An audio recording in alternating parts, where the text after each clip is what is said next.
Sebentar lagi Anda akan menyaksikan podcast Jalan-Jalan Cuap-Cuap yang dipersembahkan oleh dananwahyu.com.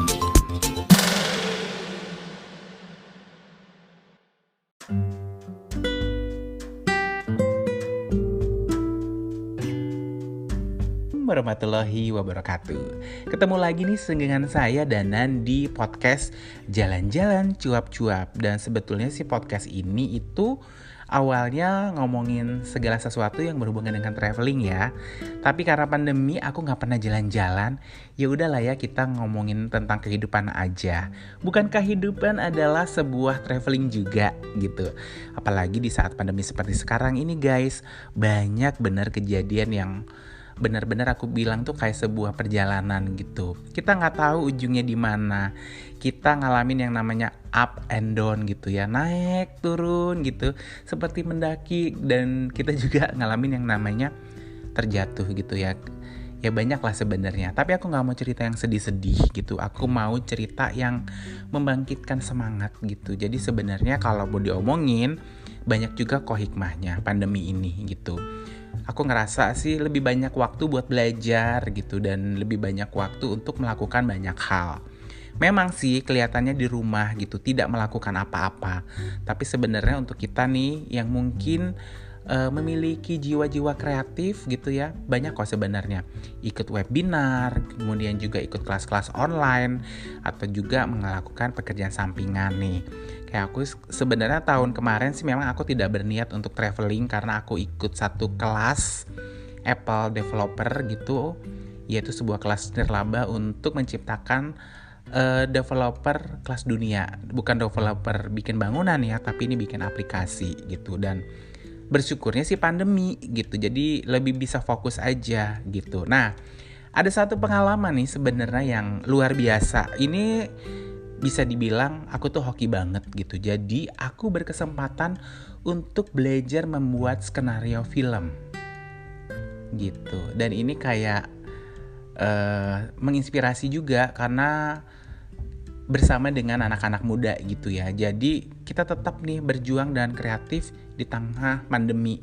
Karena kita gak akan pernah tahu loh apa yang akan terjadi di depan. Nah sekarang mungkin Tuhan memang memberikan kita banyak waktu untuk belajar dan mempersiapkan yang akan terjadi di masa depan gitu. Nah kalau ngomongin nih tentang anak muda, mungkin kalian berpikir bahwa mereka yang termasuk anak muda itu umur berapa sih gitu. Oke guys, kalau berdasarkan Undang-Undang Nomor 40 Tahun 2009, ya mereka yang dikategorikan pemuda itu berusia 16-30 tahun. Tapi di undang-undang sebelumnya 40 tahun pun masih disebut pemuda gitu. Nah kadang-kadang memang bias nih, tapi sepertinya gini nih secara umum aja. Biasanya sih mereka yang memiliki sikap pemuda ini atau merasa muda bisa dibilang pemuda. Jadi biasanya sifatnya apa sih? Ya pastinya masih bersemangat tinggi, penuh optimisme, kreatif, inovatif, dan melakukan beragam hal positif. Nah jadi untuk kamu yang mungkin enggak muda lagi, tapi punya jiwa-jiwa tadi, kamu masih kok layak untuk dianggap sebagai pemuda gitu. Nah, jadi aku balik lagi nih tentang program membuat skenario yang diadakan oleh Kementerian Pariwisata dan Ekonomi Kreatif gitu. Jadi di pandemi itu sebenarnya kalau kalian kalian tanggap gitu ya. Aku tuh cuman gara-gara kepoin Instagramnya Kemenparekraf aja. Jadi kan waktu itu memang sebenarnya banyak pelatihan, banyak sertifikasi.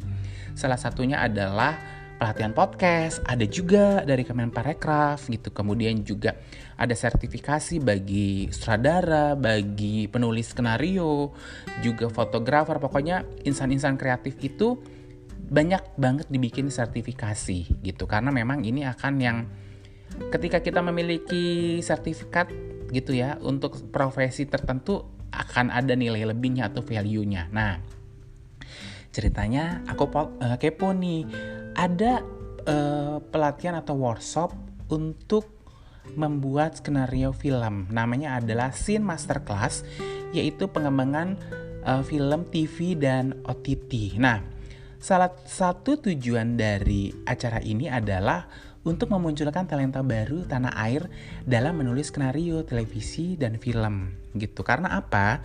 Jujur aja, sepertinya industri ini gitu ya, selalu orientasinya adalah talenta dari Jakarta. Sebenarnya untuk ide cerita dan film buat skenario ini, daerah itu banyak gitu. Kita banyak punya kekayaan budaya, kita punya banyak inspirasi, tempat-tempat indah, kita punya cerita-cerita daerah yang bisa diangkat menjadi skenario film. Tapi yang jadi masalah, anak-anak mudanya mungkin belum memiliki kemampuan untuk menulis skenario. Nah, akhirnya diadakanlah gelaran bertajuk Scene Masterclass Pengembangan Skenario Film dan OTT. Nah, waktu itu diadakan di 3 kota. Di 2020 itu diadakan di 3 kota. Dan cara untuk ikutan workshop ini adalah dengan mengirimkan ide cerita, premis dan sinopsis gitu. Jadi dikurasi nih. Jadi yang mau ikutan ke Bali gitu ya kirim. Di Jogja kirim, di Sumatera kirim. Nah, nanti semuanya ini akan dipilih 20 guys gitu. Sudah dipilih 20. Kemudian waktu itu aku ikut yang di Sumatera Utara. Karena itu paling dekat dengan Batam. Awalnya beneran iseng gitu ya. Karena aku aslinya adalah travel blogger, tidak pernah menulis fiksi, tidak pernah menulis cerpen, tidak pernah menulis novel, tapi jelas banyak punya ide gitu. Karena untuk idenya itu harus mengandung unsur muatan lokal nih, cerita daerah gitu. Ya paling tidak muatan lokal lah gitu. Ya waktu itu alhamdulillah terpilih nih menjadi salah satu dari 20 peserta di Sumatera Utara. Terbang deh cus ke Sumatera Utara gitu ya. Itu kondisinya memang pandemi tapi sudah agak mereda dan tetap menjalankan protokol kesehatan. Karena sebelum kita ikut kelas pun, itu kan kelasnya kalau nggak salah 4 hari 3 malam di salah satu hotel di Medan. Tadinya rencananya di Samosir, cuman kayaknya agak susah untuk transportasi dan sebagainya untuk event, ya udah digeser lah ke kota Medan. Kita juga melakukan rapid. Nah, setelah di rapid, akhirnya baru ikut nih 4 hari 3 malam. Aku gak nyangka ya kelasnya akan seperti ini gitu. Pengajar-pengajarnya luar biasa. Mereka adalah orang-orang yang profesional di bidangnya.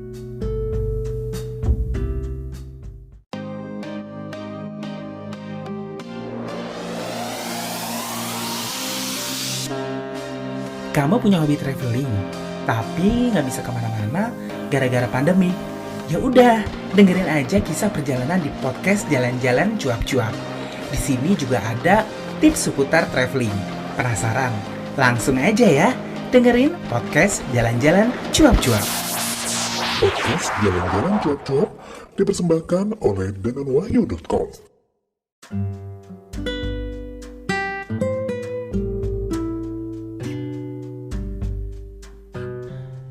Tapi aku jujur sih, karena cukup berat juga maksudnya digemblengnya gitu. Karena selalu dikoreksi nih dengan si mentornya, salah gitu. Nah, di hari terakhir kita kan udah jadi nih logline gitu ya, sinopsis yang lebih rapi, yang itu nanti jadi kalau kalian nih yang maunya jual ide cerita itu, kalian harus bisa mempresentasikan ide cerita dalam 5 menit kepada produser, karena produser nggak punya banyak waktu. Nah, akhirnya wis lah ya, kita di hari terakhir presentasi, walaupun nggak langsung, maksudnya ada yang jarak jauh gitu, pakai telekonferensi. Dan jujur sih, aku tidak terlalu percaya diri ya untuk itu semua gitu. Nah, ternyata alhamdulillah nih dari proses ini aku menjadi salah satu lah yang ide ceritanya tuh ditaksir oleh seorang OTT. Jadi sebenarnya OTT apa sih, Kak? Oke. Jadi kalau kalian tahu Netflix, kemudian tahu Disney Hotstar, Viu, video gitu, atau Maxstream, itu adalah OTT. Jadi layanan konten ya gitu, berupa data, informasi dan multimedia, dan sekarang tuh trennya adalah film gitu. Nah, mereka itu butuh ide-ide cerita untuk skenario untuk dibikin menjadi kontennya mereka. Dan sekarang itu permintaannya banyak banget guys, gitu. Ya udah, akhirnya aku ditaksir lah oleh salah satu OTT gitu ya. Kemudian akan di follow up gitu. Tapi ini cerita masih mentah gitu, baru ide cerita, belum skrip. Mereka minta skrip. Akhirnya dari 3 kota ya 3 kota ini terpilihlah 10 orang dan berhak untuk mengikuti Scene Masterclass pengembangan skenario film, TV, dan OTT lanjutan selama 2 minggu di Bogor. Aku gak ada gambaran ya sebenarnya kita bakal ngapain. Aku cuman berpikir oke, kita akan mengembangkan ide cerita ini menjadi skenario yang siap untuk beneran dijual nih gitu. Nah, tapi ternyata di 2 minggu itu jadwalnya lumayan padat. Banyak ketemu orang-orang di industri perfilman.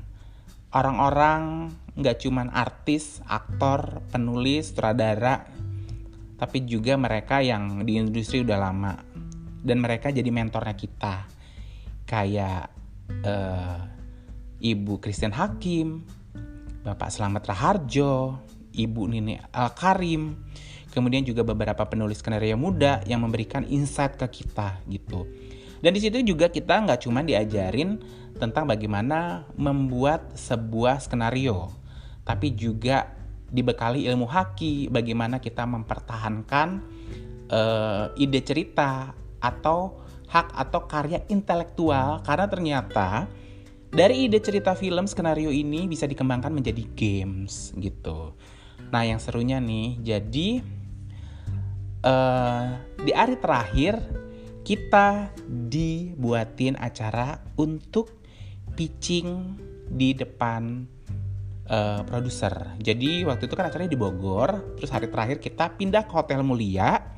Kemudian malamnya kita diadakan gala dinner. Nah, semua ide cerita dari 3 kota tadi ada sekitar 57 itu dibuat satu katalog, kemudian nih produser bisa lihat. Nah, kita 10 orang yang beruntung nih gitu ya, aku bilangnya bukan bagus tapi beruntung, itu akhirnya presentasi di depan produser. Jadi kita dibikinin presentasinya nggak kayak biasa.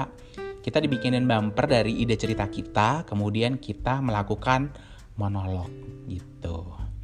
Nanti aku akan munculin abis ini beberapa bumpernya ya gitu, dari cerita temenku tentang hutan Tamblingan, dan aku juga ada gitu. Dengerin yang satu ini ya guys.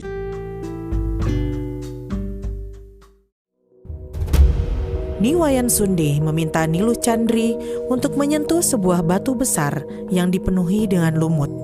Begitu ia menyentuhnya, terjadi keajaiban. Batu itu berubah menjadi ribuan kunang-kunang yang berpendar berwarna hitam keperakan. Seketika, Niluh Chandri mampu mendengar seluruh pohon yang ada di hutan menyapanya.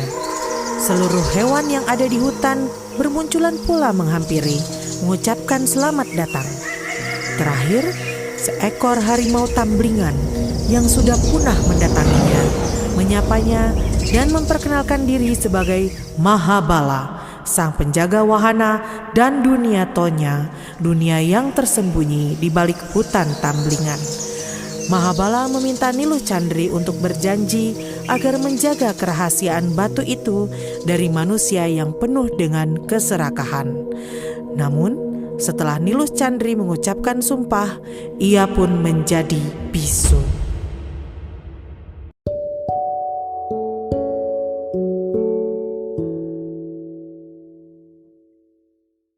Notifikasi jumlah viewer di Instastory Fanny berebut angka hingga mencapai 450k.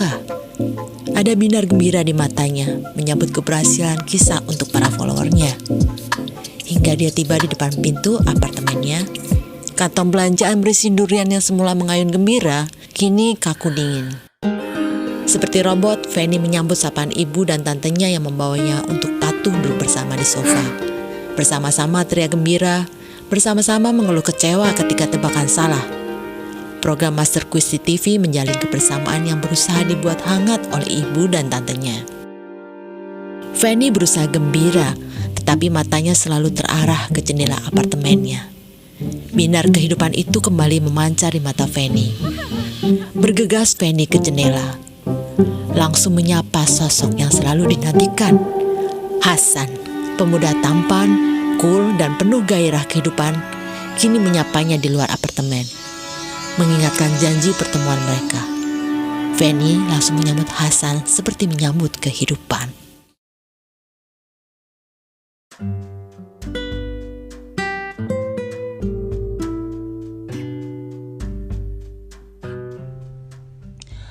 Oke, balik. Nah, terus setelah presentasi ada yang ditaksir gitu. Jadi beberapa ide cerita udah ditaksir nih dengan para produser ini. Aku tuh rasanya kayak nggak percaya aja gitu. Nah, dan yang paling menyenangkan adalah ini. Ide cerita kita itu tetap dikawal. Ini adalah kan proses inkubasi ya gitu. Kalau banyak proses-proses inkubasi lain kayak startup, ketika sudah proses, kemudian ada yang mau bekerja sama tapi tidak dikawal, ternyata pengetahuan kita secara hukum tuh minim. Banyak kejadian belum deal-dealan, ide udah diambil gitu. Nah, ini penyelenggara gitu ya, nggak mau nih kejadian kayak gini. Jadi kita tetap dikawal. Jadi ide cerita kita tetap dikawal sampai akad nikah. Sampai akad nikah itu maksudnya sampai terjadi deal-dealan nih gitu. Ya wis lah. Ada cerita yang sudah deal, sudah dikembangkan skenarionya dan sudah produksi gitu.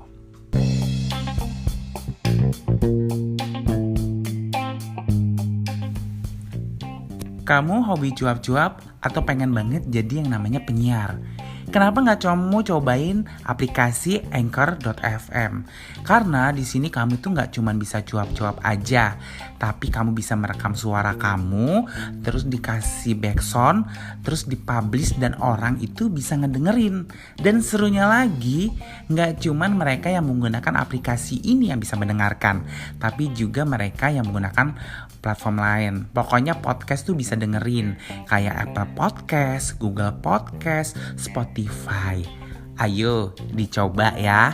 Nah, untuk kamu yang penasaran dengan aplikasi ini, kamu langsung download aja di Anchor. Kemudian atau kamu langsung untuk ngintip-ngintip nih gimana ya aplikasi ini, kamu juga bisa langsung ke situs www.anchor.fm. Nah, dicobain aja gimana keseruannya. Nanti aku invite ya.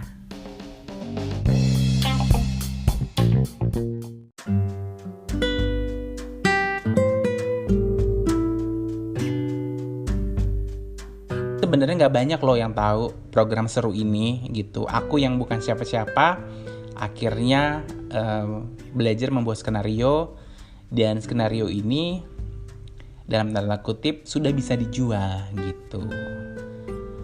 Nah, aku sih berharap nanti pandemi lekas berakhir dan proses dari ide cerita aku ini bisa terus berlanjut menjadi sebuah karya gitu. Nih, aku mau cerita juga nih, salah satu yang punya temanku ide ceritanya itu judulnya adalah Moeli Bulung ya. Ini ditulis sama Immanuel Prasetyo Ginting. Dan untuk sekarang ini proses produksinya sudah berlangsung guys gitu. Dia mengambil lokasinya itu di Dairi, Sumatera Utara, Kabupaten Dairi gitu. Dan ini peresmiannya itu langsung loh disaksikan oleh Sandiaga Uno. Jadi untuk ceritanya kalian nanti nonton sendiri aja ya. Pokoknya menangkat budaya lokal lah gitu. Nah, kemudian kalian tanya, Kak, tahun ini ada gak sih program SIN 2021? Ada banget gitu. Dan sebenarnya ini udah dimulai dari bulan Februari atau Maret gitu. Ini kotanya lebih banyak loh sekarang. Ada Surabaya, Bandung, Padang, Makassar. Dan nanti nih yang terakhir yang agak pending karena PPKM ini adalah Labuan Bajo gitu. Kebayang gak sih kita punya ide cerita gitu. Kita punya penulis-penulis asal daerah yang ide ceritanya itu beragam banget gitu, karena lebih banyak kan insight yang kita lihat, sudut pandang, latar belakang budaya gitu. Aku sih nunggu sih sebenarnya karya dari teman-teman dari SIN 2021 ini. Nah, ini kan sebenarnya kayak di tengah pandemi, sebenarnya kita yang mungkin bagi beberapa orang ini adalah satu ujian yang berat, tapi harusnya sih kita bisa mendapatkan hikmah gitu ya. Karena aku sendiri juga ya terdampak lah, kita semua terdampak. Tapi aku pikir ya kalau kita meratapi nasib sendiri gitu, kita tidak melakukan sesuatu, ya hidup akan terus berjalan gitu. Dan seharusnya sih di tengah kondisi kayak gini itu yang membuat kita itu semakin tangguh dan semakin tumbuh gitu. Kita tangguh menghadapi segala cobaan, tapi kita tetap tumbuh untuk menjadi sosok atau insan yang lebih baik. Kita belajar banyak, kita tetap melakukan hal-hal kreatif gitu. Itu yang ada di pikiran aku. Dan kalau sekarang sebenarnya agak menyedihkan adalah ketika terjadi kondisi seperti sekarang tuh kita sering menyalahkan. Kan harusnya enggak dong gitu. Dalam kondisi seperti ini harusnya tuh kita tuh saling bergandengan tangan, kemudian kita saling support gitu untuk menghadapi bencana ini. Dan kalau bencana ini, aku bilang bencana ya, memang benar-benar bencana, sudah selesai, mestinya kita bangkit nih guys gitu, tetap berkreasi, berinovasi, melakukan hal-hal yang baik gitu, karena ya hidup harus terus berjalan gitu. Indonesia sudah 76 tahun dan harusnya di usia yang setua itu kita ini semua sudah mengalami yang namanya kedewasaan berpikir, kedewasaan berpolitik. Itu penting banget loh, bisa menerima perbedaan. Aku pikir berbeda sudut pandang, berbeda pandangan politik is okay, tapi kita tetap berusaha ingin untuk maju gitu, tetap ada keinginan untuk tumbuh gitu, karena kita tidak akan pernah bisa hidup di satu titik, karena kehidupan ini kan harus bergerak gitu. Yowes ya, untuk kamu nih anak-anak muda gitu ya, tetap berjuang di tengah pandemi. Banyak loh sebenarnya peluang yang bisa kamu dapatkan gitu. Seperti yang aku ceritain ini contoh kecil aja gitu. Karena sebelum aku ikut workshop SIN ini, aku pernah juga ikut untuk workshop podcast yang dilakukan oleh Kementerian Pariwisata dan Ekonomi Kreatif gitu. Jadi rajin-rajin aja nih kepoin Instagramnya kementerian gitu, dilihat kira-kira ada workshop apa nih yang bisa mendevelop kemampuan kamu yang sesuai dengan minat dan bakat kamu. Oke, tetap bahagia dan semoga ini bermanfaat ya gitu. Dan aku tunggu untuk kamu yang memang beneran pengen belajar bikin skenario film, tungguin. Walaupun tahun ini cuma ada nanti di Labuan Bajo, aku yakin ya di SIN 2022 itu bakal tetap ada program ini gitu. Terima kasih sudah mendengarkan aku selama 20 menit dan semoga ini bisa memberikan inspirasi. Jika ada kata-kata yang kurang berkenan, aku minta maaf ya. Dan akhir kata, wassalamualaikum warahmatullahi wabarakatuh.